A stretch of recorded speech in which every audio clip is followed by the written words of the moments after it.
"I'm starting to see why everyone in London hates you," said Thomas, as both engines backed into some tired old carriage sheds on the outskirts of Paddington.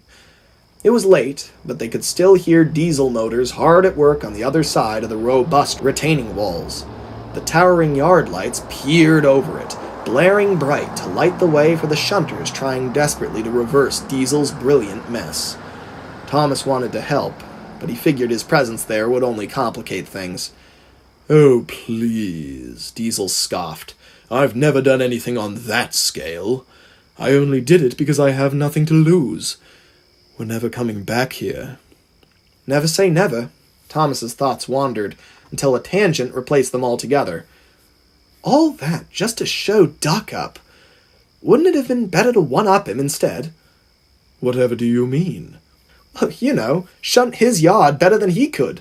That would get his goat, I bet. But Diesel's face fell. "I would have loved to, but, well, it would have taken ages to learn the yard plan, and, I thought you were revolutionary." Thomas's tone was more puzzled than mocking. "You come into a yard and improve it. That's what you say, right? Not, I study a yard 2 weeks in advance, practice for a while, refine my methods, and then improve it." He said that last bit in his very best Devious Diesel voice, which did not amuse the Gronk one bit. "I have nothing to justify to you. I am beyond competent." Thomas was quiet for a minute. Something rather shocking occurred to him. "Are you?" Diesel glared at him, but it wasn't the type of glare that said, "Don't underestimate me." It was the type of glare that said, "Stop prying." "Nobody's ever taught you properly, have they?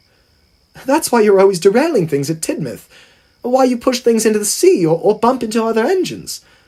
None of that is part of your master plan, is it?" Diesel tried to look angry, but he only looked lost and ashamed. He prided himself on being a smooth operator, but the truth was, he was only efficient on paper. When it came to putting it into practice, he was constantly falling short. But he didn't dare admit that, even to himself.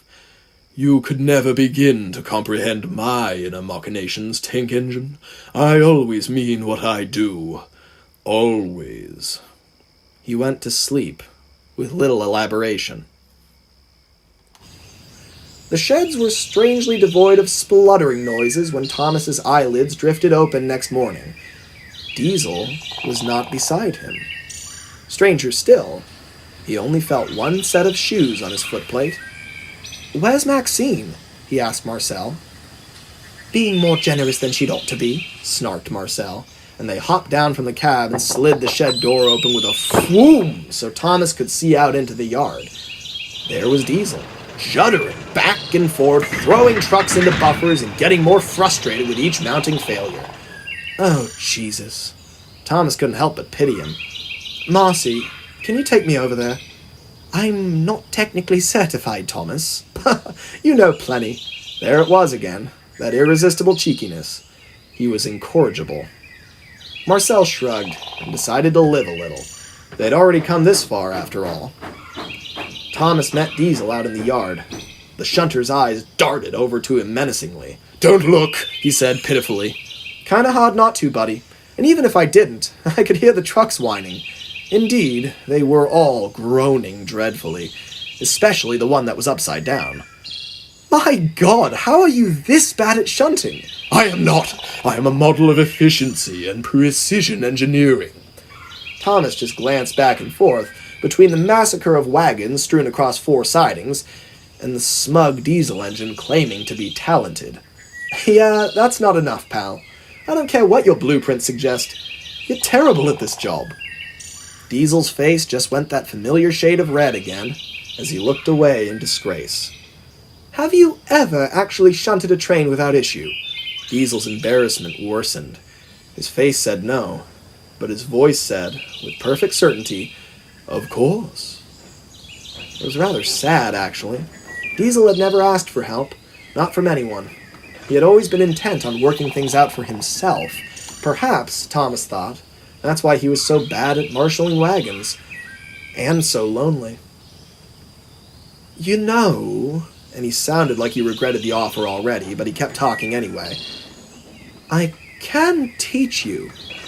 Diesel eyed him with great offense and suspicion. We Diesels don't need to learn. We know everything. We come to a yard, and we... "What is it with you and the generalizations?" cut in Thomas rather tiredly. "You aren't Diesels. You're a Diesel, singular, one word. Mavis kicks ass at shunting. You don't. There's a difference right there." In theory, we are meant to be perfectly suited to the task. Thomas just groaned. All of this in theory nonsense. In theory, I was supposed to have enough water to go 5 miles without running dry. That's what the blueprints said. And they were wrong. And he gazed out toward the city outside the yard retaining walls. He wasn't exactly sure where they were, but he had a feeling they weren't far from his old stomping grounds. "That's why they stuck me in Victoria, in the shunting yard."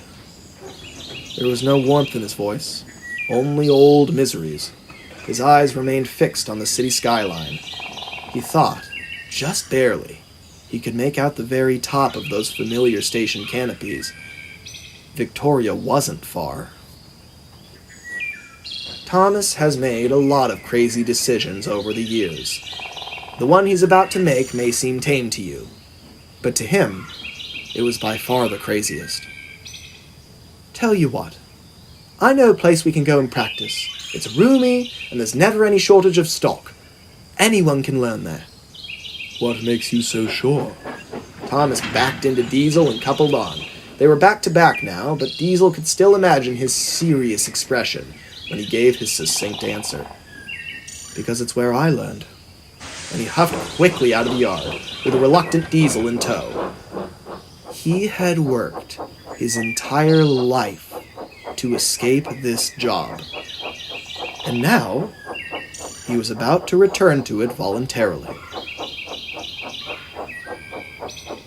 The little blue tank engine and the little black box trundled slowly over the River Thames.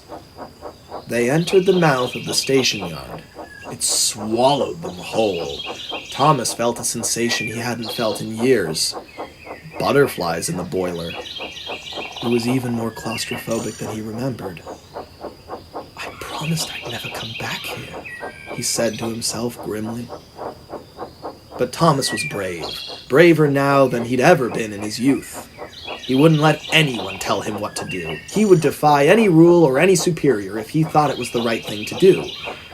Now, it was time to defy himself.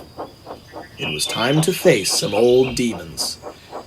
You probably know of his time in Vickerstown, where he was relegated to shunting for the bigger engines like Gordon and Henry. I'm sure you recall how humiliating that was for him. London, Victoria, had been far, far worse. All of a sudden, Thomas was shaken from his anxieties. He noticed something and gasped. "Well, bust my buffers! They actually went and did it!" "Did what?" quizzed Diesel from behind him, who could only see the world sliding away from him as Thomas dragged him backwards. But the tank engine decided not to elaborate. "Nothing. Things have just changed a lot. Here," and he traversed an unexpected set of points. "Let's wait for a path to the goods yard. It will be better for our purposes." The goods yard. Diesel was puzzled. He had expected Thomas to teach him about carriages. They were, after all, at a terminus station. Surely the carriage sidings were the place to go. But beggars couldn't be choosers, and despite his best efforts to deny it, Diesel desperately needed to learn. They came to a stop in a wide-open switchyard with many sprawling lines. They were surrounded by industry and dense urban development on all sides. It was rather messy, litter strewn all over the place. Discarded newspapers and used paper cups lie between the sleepers. Some fluttered across the yard, riding on the breeze. You'd never see litter like this on Sodor, Thomas thought. Many of the tracks ended in sheds, ranging from small to enormous, likely for transferring goods from road to rail. No one was around. All was quiet. The evening light began to turn everything from a twinkling gold to a chilly blue. Thomas shunted Diesel onto his own line. and Marcel took up their post in Diesel's cab again. That was the only way this was going to work, after all. Thomas spoke with a voice full of experience. "All right, first things first. You've got to gauge your speed approaching trucks. If you don't slow down gradually, you'll hit them hard and push them away from you. Ideally, you're barely touching them when the shunter couples you up." Typically, Thomas shared his wisdom with others in a boastful tone, but not this time. If anything, he seemed a little embarrassed that he was so knowledgeable about the subject. He wasn't showing off in the slightest. This was purely for Diesel's benefit. This, of course, made the Gronk skeptical. Why are you doing this? "Because you're a wanker and you're angry all the time," said Thomas abruptly. "And this is probably part of the reason, isn't it?" Diesel processed the insult. It made sense logically. It'd be easier for everyone on Sodor, Thomas included, if Diesel were better at his job. It's not like they feared him replacing them anymore. Whether they should underestimate him was a different matter. But they did, and that meant that Thomas had no reason to withhold his wisdom. Even so, Diesel couldn't accept it. This shouldn't be necessary. I was built for this. Thomas looked backwards towards his own uniquely shaped side tanks, the way they jutted forward at the top, hanging over his splashers. "Well, I was, and I was flawed anyway. That's why I'm this handsome shape. Sometimes the plan that's laid out for us is dumb, so you make a new one. You understand that, don't you? You love backup plans." I don't love them, I just see the necessity for them. "Well then, maybe you can also see the necessity for a few shunting lessons. I'm a bit rusty, but I think I've still got it." Diesel didn't say anything for quite some time. He knew what the acceptable answer was. Absolutely not. But he had struggled with this ability his entire life, and he had never allowed himself to admit his failings. Every time he had made a mistake, he'd only gotten angry and took out the nearest box fan. Maybe it was time to change that. Maybe it was time to ask for help. But from Thomas the Tank Engine? Could he survive the shame of that? Perhaps it wasn't shameful. Perhaps it was opportunistic. After all, here was a longtime enemy of his offering up his trade secrets. He would be a fool not to exploit his generosity. Yes, Diesel liked that framing a lot more. He wasn't receiving help. He was manipulating Thomas. This was just another con, another intellectual victory. But it wasn't, of course. There was a very sad old diesel engine learning to do a job he should have been tutored in 30 years ago. But he would never have accepted this olive branch without cloaking it in delusion. He had lived and breathed in deception for too long. He couldn't come by anything honestly anymore. But if ever there was a path out of this suffocating web of lies, the first stepping stone was the tank engine and his shunting lesson. So they began. "All right, so watch closely." Thomas approached the long metal van slowly and just barely tapped it with his rear buffers. He pushed it for some time along the siding until it stopped delicately before one of the sheds. Diesel marveled. He had moved the thing so effortlessly, and he had even done it backwards. "Your turn," said Thomas, darting his eyes towards a smaller van that sat on Diesel's line. Diesel almost turned pale. His eyes focused intensely. The yard grew so silent you could hear a discarded plastic bag drifting through the breeze. He drew forward slowly, like a wolf sneaking up on its prey. And then he floored it! Marcel was thrown backward in the cab, and both buffers caved in on the sleeping van. When the poor fellow awoke, his face was buried in a brick retaining wall, and crates of what looked like mangoes were tumbling out of both broken doors. A few lights came on in some nearby apartments. "This isn't fair," Diesel seethed. "Your van was different. This is not a controlled experiment." Thomas just sighed. "It's not a competition, Diesel. I'm teaching you the basics here. You should know how to shunt both." Diesel knew that, of course, but he was too angry to think straight. "It's my blasted engine," he deflected angrily. "If only they hadn't turned on me back at Derby. "I could have," but Thomas was having none of it. "It's nothing to do with your engine. Yeah, it sounds bad. You're in serious need of a tune-up. But if you knew what you were doing, you could work around it. What, like you and your freakishly long tanks? He snapped vitriolically. Thomas coasted backward in shock. His face settled into a bitter frown. Forget it, he hissed, clearly wounded. You know everything, right? What am I wasting my time for?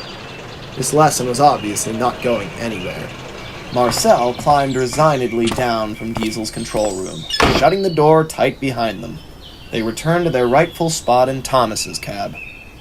To think I came back here for an ungrateful sod like you! Unbelievable. Diesel just studied him for a minute, intently.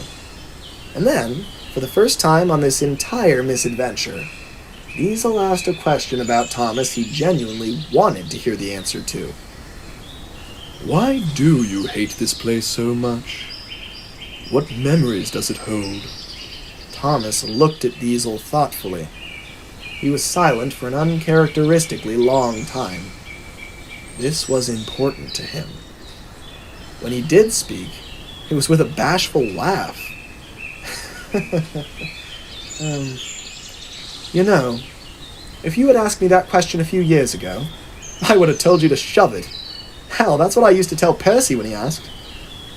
Is it any surprise that people are curious? The racehorse blathers on endlessly about his Nigel Gresley. The Victorian has his stories about the finesse. But none of them like to talk about themselves as much as you do.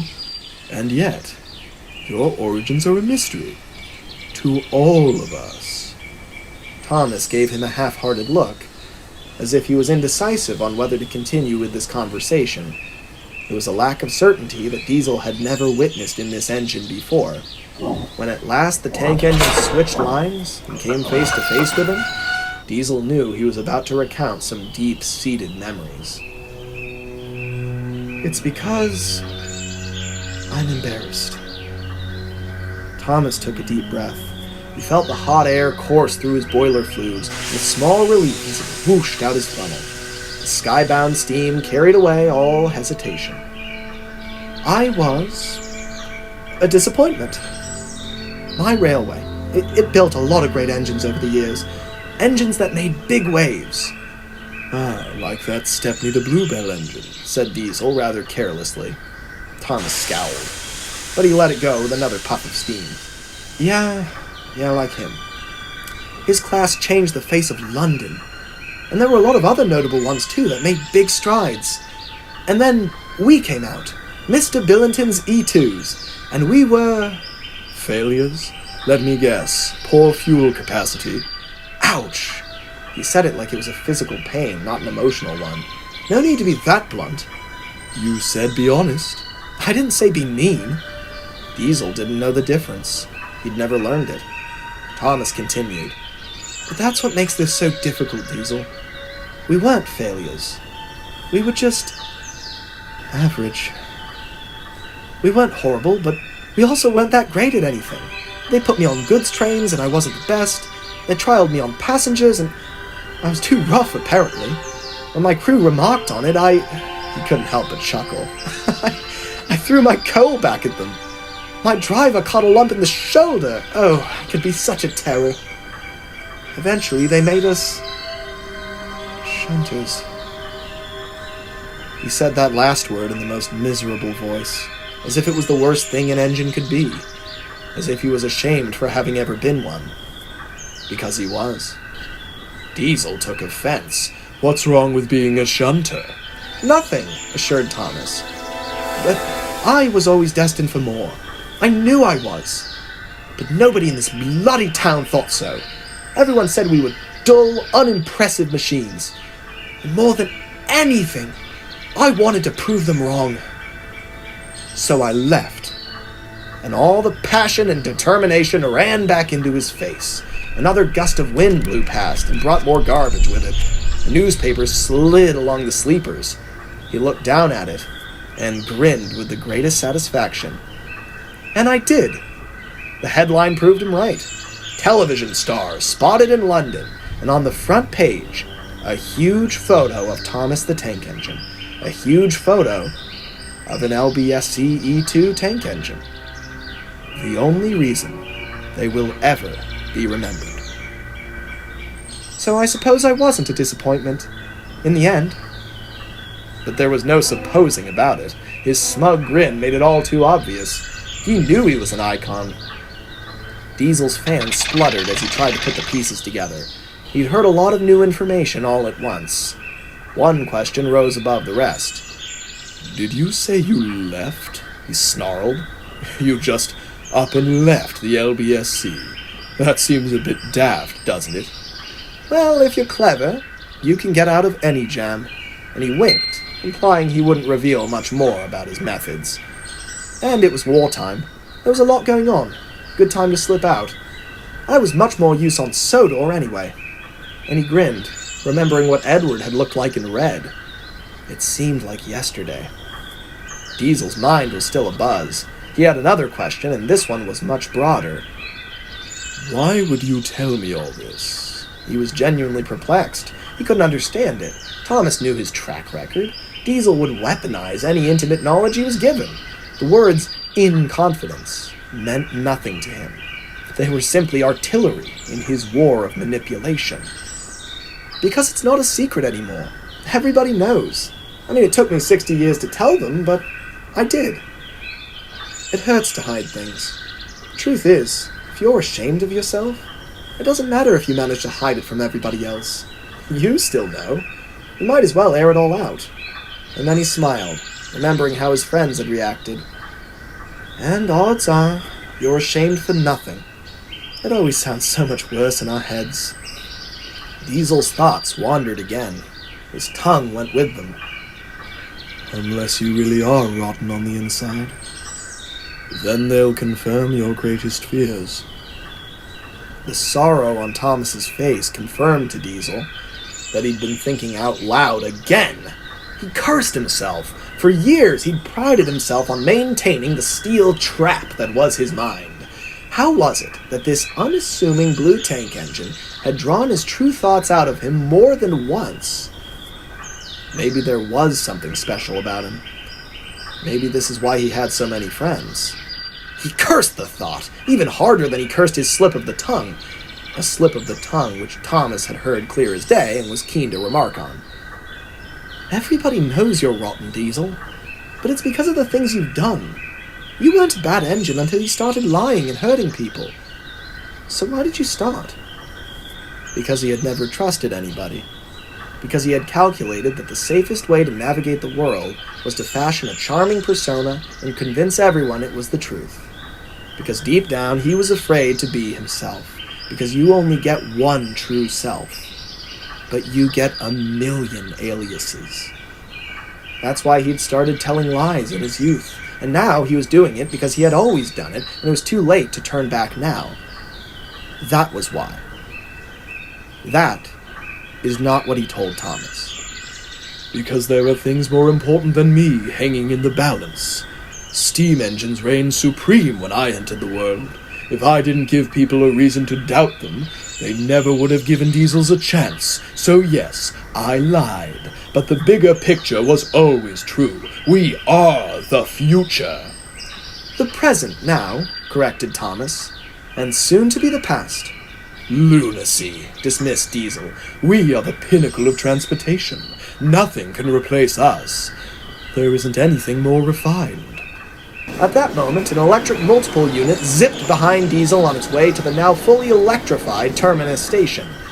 Diesel didn't so much as notice. Thomas just settled into his springs and smiled with pity. "Do you know why I didn't take you to the station proper? Why we had to settle for this little goods yard on the fringes?" Diesel puzzled. "I was indeed wondering. Tutelage and shunting coaches would be far more useful." "Because it's all electric now. Most of the trains are multiple units. They don't even need shunters. It's wondrous, really." And he marveled at the third rail that ran alongside the two that held his wheels, even here. "I've always liked electric traction. The LBSC was among the first railways to try it out, you know. I find that electric engines are nice on the whole. Quiet. Not my style, but I respect it." "Ha ha ha ha! ha!" laughed Diesel very nervously. "You've undercut your point before you even made it. It's ancient technology. The only thing it's good for is the tube. It will never fully take over the main lines." Thomas just gave a short, self-assured chuckle. Yeah, it will. And honestly, I won't mind when it does. Though for Gordon's sake, I hope it takes a while. And then he added sternly, "Do not tell him I said that." As if Diesel could, or would, keep a secret. But he barely heard him. He was too focused on the dark reality Thomas had just woven for him. "It won't happen. BR is far too sensible for that." Sensible indeed! How is it that you're such a smartass about everything else, but you can't see how stupid the leadership of your railway is? They make the worst decisions, Diesel. "Watch your tongue, Tank Engine." Diesel was dead serious. "This is my railway you are talking about." "Are you sure?" replied Thomas, with the three most dangerous words he could have followed Diesel's threat up with. "Why do they keep sending you away, then?" Diesel bit his tongue so hard he would have gone right through it if it had really been there. His forehead and cheeks turned a vibrant red. "I have made some political missteps," he recounted rather generously, "but it is no fault of BR, and they have never once sent me away. Do you know why?" "Because they don't know you exist," Thomas said aloofly. Diesel's face grew redder somehow. That was too far. Maybe not even because it was insulting, but because it was too close to the truth. He doubled down. "No," and his furious frown became a demented and cruel grin. "Because there's nowhere to send me. They own it all, Thomas. They've never sent me to the Northwestern Railway." His grin widened. His eyes burned with hate. "They've only ever sent me to the Northwestern region of British Railways. Fuck you! Your railway's a farce. It hasn't existed since 1948. They let you keep the single-digit numbers and the stupid colors because they can't be bothered with you. But one day, your region will prove too expensive, and they'll wipe it all out because they have that power. And if they ever try, we'll blow the damn bridge!" They were both shouting now. A week of resenting each other's company had finally gotten to them. And then you'll be common terrorists. And then they'll send out the Army, and the Royal Air Force, and the Navy. Shut the fuck up! And they'll ravage your towns, and they'll fly planes over Tidmouth, and Knapford, and Farquhar, and they'll bomb you out until you remember what empire you're part of!